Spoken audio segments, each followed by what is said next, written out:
My hands trembled as I sat across from Mr. Roberts, my boss of 5 years. The cheap office chair creaked under me as I leaned forward. "Sir, I've been here for 5 years now, and I was hoping we could discuss a raise." My voice came out smaller than I wanted. His face changed instantly. The fake smile disappeared. "A raise?" He slammed his fist on the desk. "Are you kidding me, Rachel? In this economy, with your performance?" My stomach dropped. But nothing. His face turned red. "You think you deserve more? For what? Showing up? Doing the bare minimum? That's entitlement." I froze as he stood up, towering over me. "People like you are what's wrong with this generation. You want handouts for nothing." Then he did something I'll never forget. He spat near my shoe, a glob of saliva landing inches from my foot. "Get out of my office. Now." I somehow managed to stand up and walk out. My legs felt like jelly. I headed straight for the bathroom, locked myself in a stall, and whispered, "What just happened?" My whole body was shaking. Nobody at Carlton Industries really understood what I did. My job title was process coordinator, but that didn't explain much. I was the person who made everything flow. When I started, it took our team 3 full days to process client orders.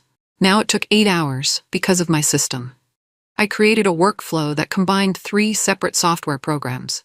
It wasn't fancy, but it worked like magic. Orders moved through faster, clients got responses quicker, and mistakes dropped by 80%. Did anyone notice? No. And partly that was my fault. I kept it quiet. When you show too much of your process, people start micromanaging you. So I just did the work and let the results speak.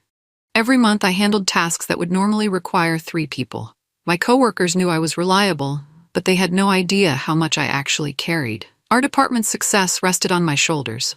When people asked how I processed orders so quickly, I just smiled and said, "I have a system." My boss never asked for details. He just expected the work to get done. And for 5 years, it did. Without fail, without recognition, without a raise. I was still wiping tears from my eyes when my phone buzzed. A new email.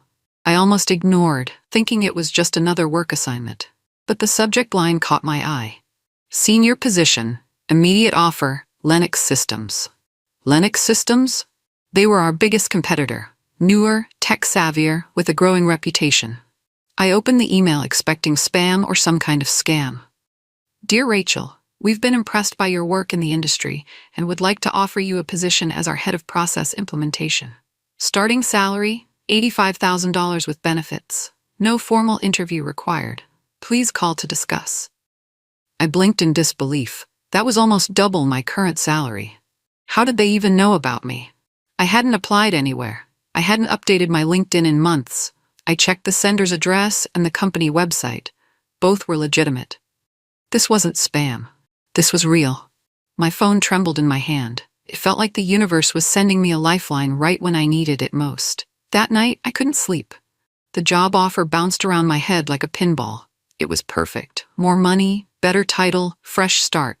Yet something held me back. I called my best friend, Jamie. "I've been at Carlton for 5 years, I said. "I can't just walk away." Jamie sighed through the phone. "After how your boss treated you, Rachel, that's not loyalty, that's Stockholm Syndrome." Maybe there was a misunderstanding. Even as I said it, I knew it wasn't true. There was no misunderstanding about being spat at. "Listen," Jamie's voice turned serious. "At least tell them about the offer. See how they react. If they value you, they'll fight to keep you." "You're right," I said. "I'll give them one last chance." "Don't," Jamie warned. "They don't deserve it." But I had to. 5 years is a long time. I couldn't leave without knowing I'd tried everything. Some weird sense of duty made me feel like I owed it to them. Looking back, I just owed it to myself to leave sooner. I called in sick the next morning. For the first time in 5 years, I used a sick day for something other than actually being sick. The guilt weighed on me as I drove across town to Lennox Systems. Their building was nothing like Carlton's dingy offices. Sunlight poured through glass walls. Plants dotted the open workspace. People smiled as they worked. The HR manager, Diane, greeted me warmly. "Rachel, we're so glad you reached out." She walked me through their operation, introducing me to the team. Everyone seemed genuinely happy to meet me. "How did you find me?" I finally asked. Diane smiled. One of your clients switched to us last month. They raved about your efficiency, said you were the only good thing about Carlton. We did some research after that. The tour ended in a bright conference room where the CEO himself waited. He shook my hand firmly. We need someone with your expertise. Name your terms. I didn't know what to say. This felt too good to be true. I need time to think, I said. I want to talk to my current employer first. The next day, I returned to Carlton with a strange mix of courage and dread. I knocked on Mr. Roberts' door, somehow steadier than before. Come in, he barked. I took a deep breath and sat down. I received a job offer from Lennox Systems. They're offering me double my current salary. His eyes narrowed, but I continued. I'd prefer to stay here, if possible. If Carlton could match even half of their offer, Mr. Roberts laughed. It was an ugly sound. You think you're worth that? Let me be clear. No one is fighting for you, Rachel. You're just replaceable labor. We can find someone to push papers around for half what we pay you. He leaned back, smirking. Take the offer or don't. It makes no difference to me. I felt something break inside me. Not my heart, my illusions. I'd given this company 5 years of innovation and dedication, and this was what it meant to them. In that moment, I knew, but I didn't quit right away. I should have. The next morning, I found a note on my desk. Performance improvement plan, effective immediately. Mr. Roberts had suddenly decided I needed closer supervision. He scheduled check-ins every 2 hours. He questioned every email I sent, every file I touched.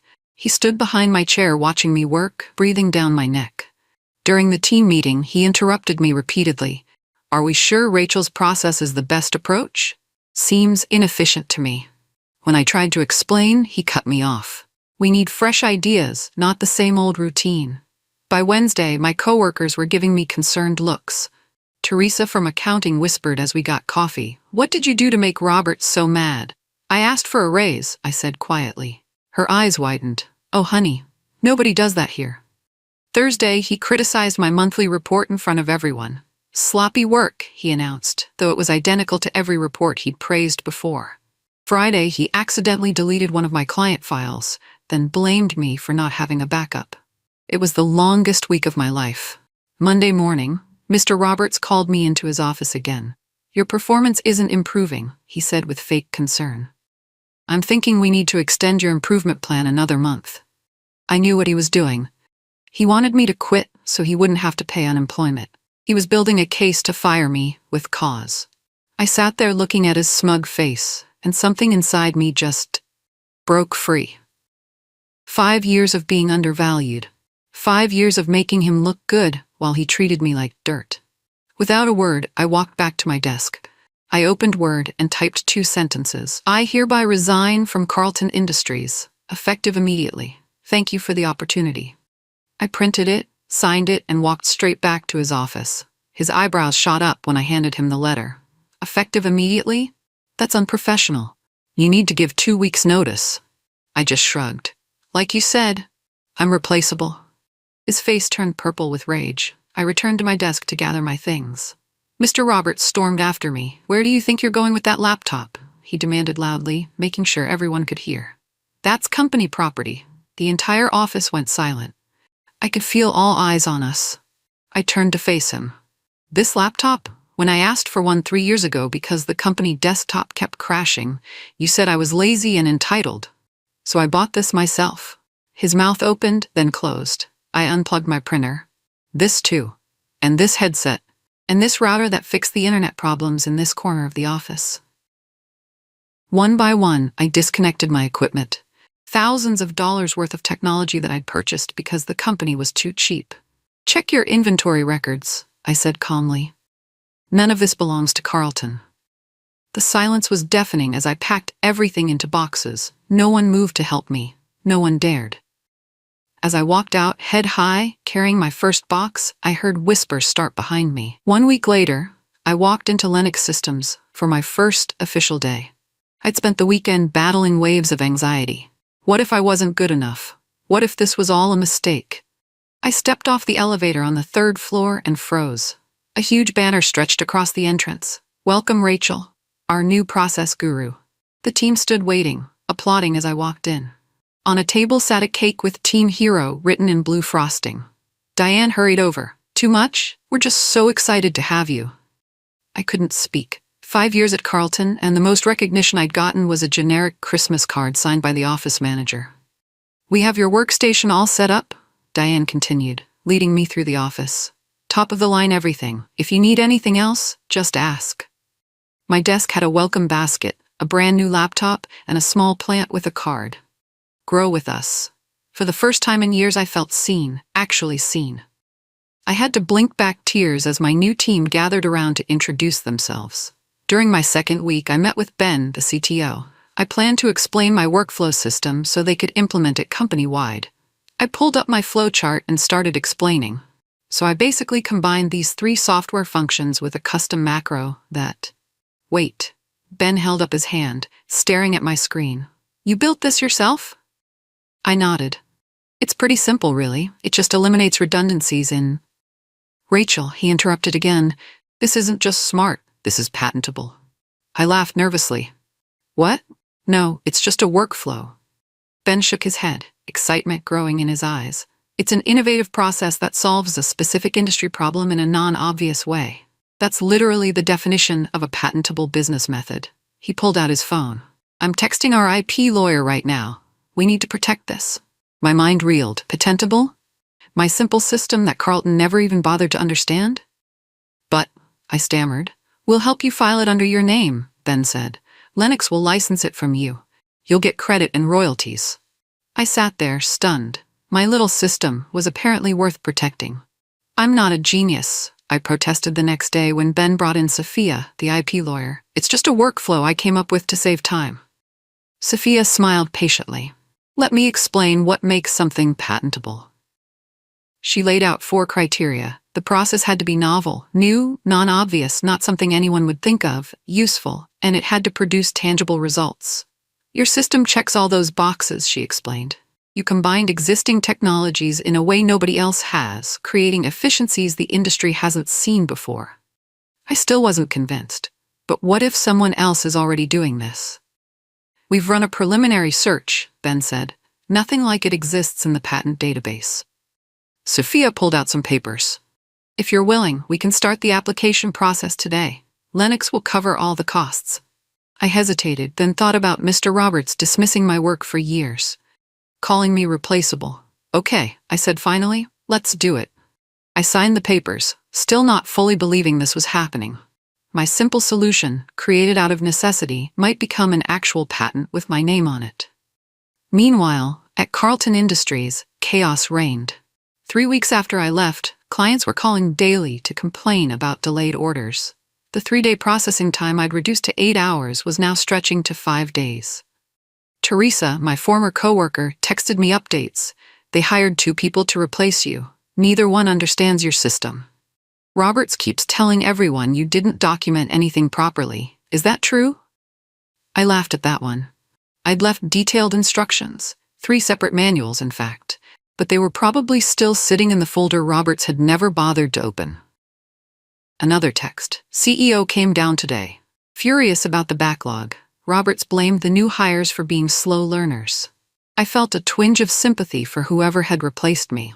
It wasn't their fault. They didn't have 5 years to develop and refine the process like I had. More texts poured in. Lost the Hendricks account today. Johnson threatening to leave too. Everyone's working overtime. I didn't reply to any of them. That wasn't my world anymore. My phone rang with an unknown number while I was having lunch with my new team. Rachel speaking, I answered. Rachel? Hi. The fake cheerfulness in Mr. Roberts' voice made my skin crawl. How are you doing? Settling in well at the new place? I stepped away from the table. What do you want, Mr. Roberts? He cleared his throat. Well, we're having some transition challenges with your replacement. Nothing major. Just wondering if you might be able to come in for an afternoon and walk her through some of your processes? The audacity was breathtaking. There's nothing to walk through, I replied coldly. I left detailed documentation. Yes. Well, sometimes it helps to have the personal touch, you know? We'd compensate you for your time, of course. Actually, I said, there is a way I can help. Lennox Systems is preparing to license my workflow process. I can have our legal team send over an agreement. Silence on the other end. Ben, license? What are you talking about? My process is being patented, I said, but don't worry, it's available for licensing. The next day, Sophia helped me draft a licensing proposal for Carlton Industries. The annual fee, $250,000. Is this normal? I asked, staring at the number. For proprietary business method patents, absolutely, she assured me, especially considering the efficiency gains it provides. We sent the offer over. 2 hours later, my phone exploded with calls from Mr. Roberts. I let them go to voicemail until finally picking up on the 5th try. $250,000? He shouted, skipping any greeting. Are you insane? That's more than 10 times the raise you asked for. I held the phone away from my ear. How special is your little trick anyway? We'll figure it out ourselves. I waited until he ran out of breath. That's your choice, of course. Good luck with that backlog. This is extortion, he spluttered. No, it's business, I replied calmly. You taught me that people are replaceable. Processes, it turns out, are not. I ended the call and blocked his number. My hands were shaking, but not from fear this time, from power. Life at Lennox was everything Carlton wasn't. My ideas were valued. My time was respected. When I suggested improvements, people actually listened. Within a month, I'd implemented my system across their entire operation. Processing times dropped dramatically. Client satisfaction scores rose. The CEO personally thanked me in an all-hands meeting. For the first time in years, I slept through the night. The constant knot in my stomach disappeared. I started taking lunch breaks without guilt. I even joined a yoga class on Thursdays.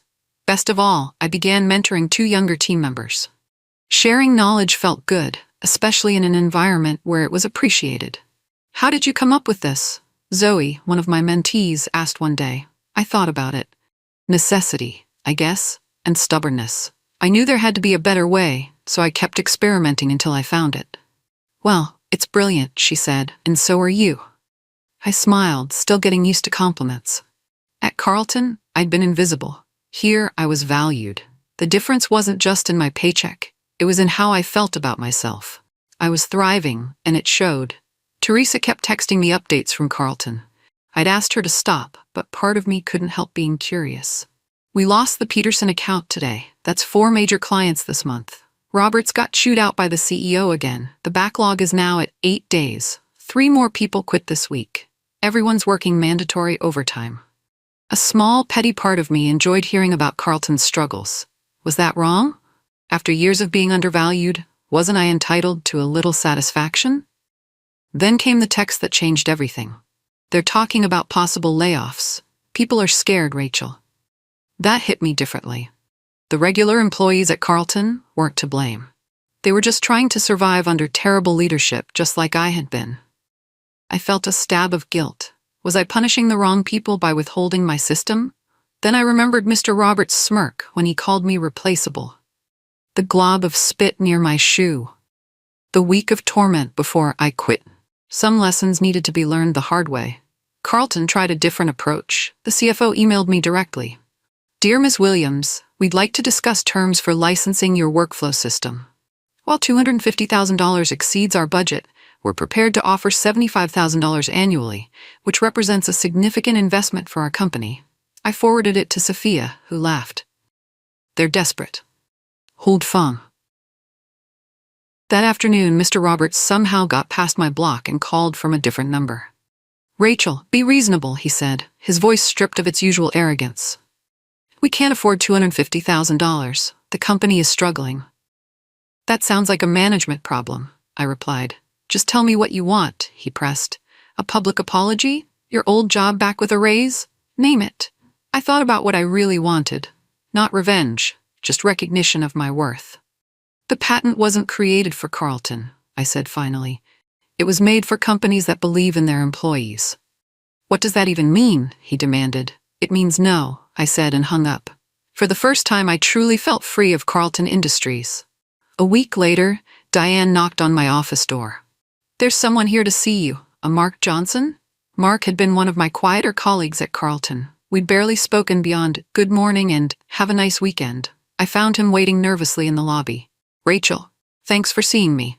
He looked different, less hunched, more confident. What brings you here, Mark?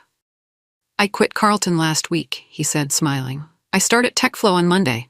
That's great, I said, genuinely happy for him. I wanted to thank you, he continued. Seeing you walk out that day, head high, no apologies, it gave me courage. I'd been miserable for years but too scared to leave. I was stunned. I had no idea. None of us did, he said. We all just suffered silently, but you showed us we had options. 5 people have left since you did. That place was poison. His words hit me hard. I hadn't just changed my own life by leaving. I'd inadvertently shown others they could escape too. I'm really proud of you, Mark, I said, meaning it. Industry news traveled fast. A LinkedIn post about my patent application went semi-viral in our professional circle. Someone shared it with the comment, Carlton Industries lost their secret weapon over a $25K raise. Now they're hemorrhaging clients. Lesson: pay your talent what they're worth. The post racked up thousands of views. People I'd never met started connecting with me. I received messages from professionals across the country sharing similar experiences. Lennox's CEO was thrilled with the attention. This is great PR for us, the company that values innovation. Meanwhile, Carlton's review sites filled with negative comments about delays and poor service. Their stock price dipped. The industry was watching a slow-motion car crash. Teresa reported that Mr. Roberts had a complete meltdown in the office. He threw a stapler at the wall when someone mentioned your name, then he banned anyone from talking about you. It was surreal. 6 months ago, I'd been a nobody. Now my name was being whispered in executive suites across the industry. All because I finally stood up for myself. My phone rang during a strategy meeting. Unknown number, again. I was about to decline when Ben whispered, could be about the patent, so I stepped out to answer. Miss Williams? This is Alan Prescott, CEO of Carlton Industries. My heart jumped. I'd never spoken directly to Carlton's CEO in 5 years there. Mr. Prescott, I said carefully. What can I do for you? I'll be direct, he said. We're interested in your licensing terms. They're unchanged, $250,000 per year. He cleared his throat. Look, I've reviewed the situation. What happened with Roberts was unfortunate. I apologize for how you were treated. An apology from the CEO? Too little, too late. I appreciate that, but my terms are now $1 million per year. What? He spluttered. That's outrageous. We can't possibly. Goodbye, Mr. Prescott. Wait, he said quickly. We can't do $1 million, but would $350,000 work? We're struggling here, Rachel. I almost wavered. Then I remembered 5 years without recognition. My terms are firm. Good luck with your backlog. I hung up, feeling strangely calm. 6 months after leaving Carlton, I was invited to speak at the annual Industry Tech Conference. My topic: When Loyalty Becomes Exploitation, Recognizing Your Professional Worth. Standing on that stage, looking out at hundreds of faces, I felt none of my usual anxiety. I spoke from the heart about recognizing value, your own and others, and how companies that fail to do so ultimately fail themselves. Loyalty should be a two-way street, I concluded. When it's not, it's just servitude in disguise. The applause was thunderous. People lined up afterward to speak with me. Among them was a representative from Women in Tech Leadership, inviting me to join their mentorship program. Your story resonates with so many, she said, especially women who've been undervalued and overlooked. As I signed copies of my presentation, I caught a glimpse of someone familiar in the back of the room, Mr. Roberts. He turned and hurried away before our eyes could meet. Later, I heard he'd been sent to represent Carlton and report back on what I said. That night, I slept better than I had in years. Back at Lennox, success kept building. Our client base had grown 40% in half a year. My patented system was getting attention from industries beyond our own. One morning, the CEO called me into her office. Ben was there too, grinning. Rachel, we have a proposition, she began.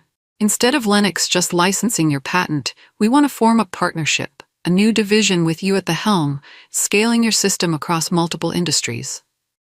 Ben slid a folder toward me.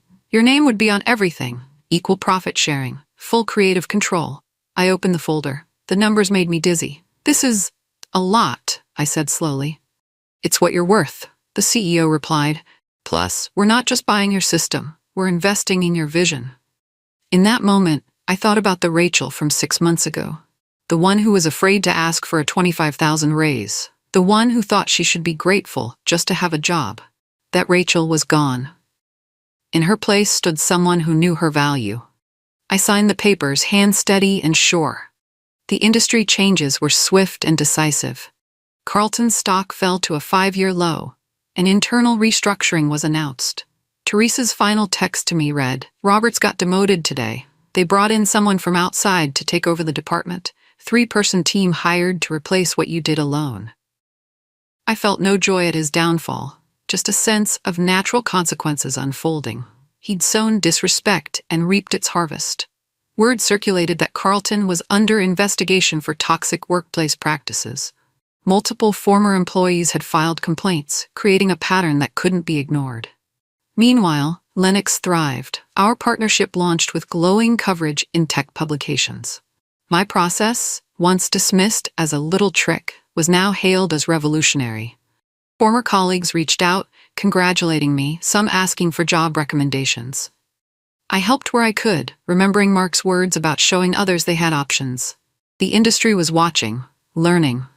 Companies started examining their own retention practices, wondering if they too were overlooking their secret weapons. One lesson was clear: no one is truly replaceable when they're bringing unique value. 1 year after my dramatic exit from Carlton, I sat in a sleek studio for a tech magazine interview. Lights glared, cameras pointed at my face, but I felt completely at ease. "So what started all this?" the interviewer asked. "Was there a moment when you knew you had to make a change?"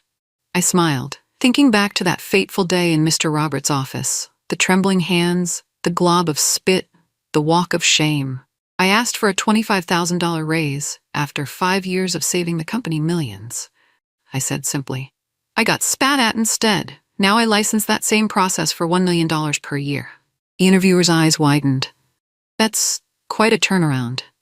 The funny thing is, I continued, it was never about the money. It was about respect, about recognition for the value I brought.